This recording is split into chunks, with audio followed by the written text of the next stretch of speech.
open your eyes to the sight of temptation. Yes, this motorcycle, minding its own business in a beach parking lot. Or so you think. This two-wheeled machine has an agenda. It wants you to put your butt on its seat.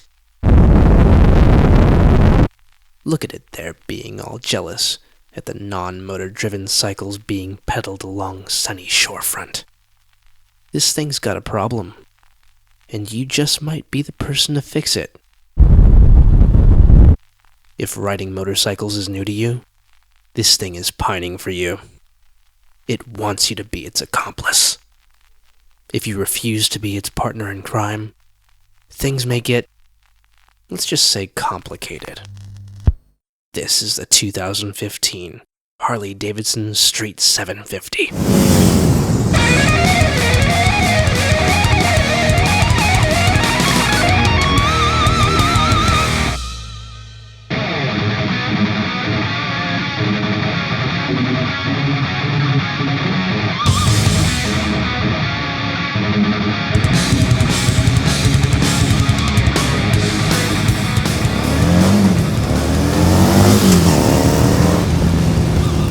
Okay, I realize I've over-dramatized the intro to this review, but it's because there's a lot riding, pardon the pun, on this Harley success.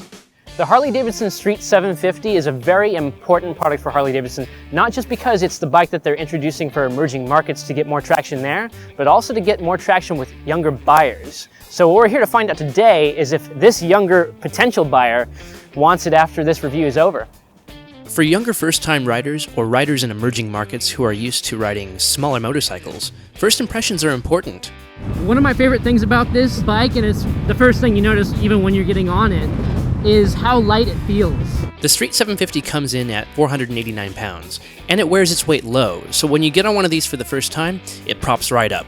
Right then, you know it's ready to cut through traffic on the commute to work or along your escape route to the beach.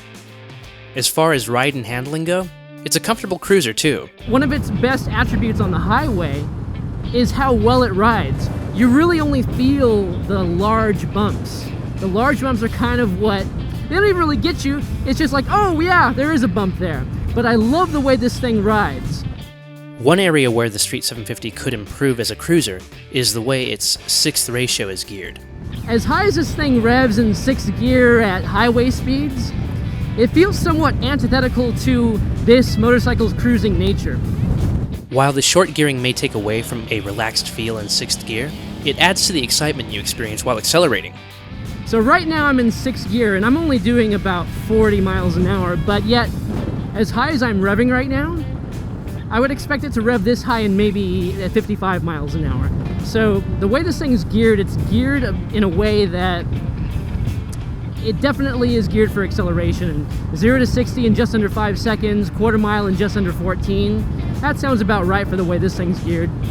So acceleration is good, but what about stopping power?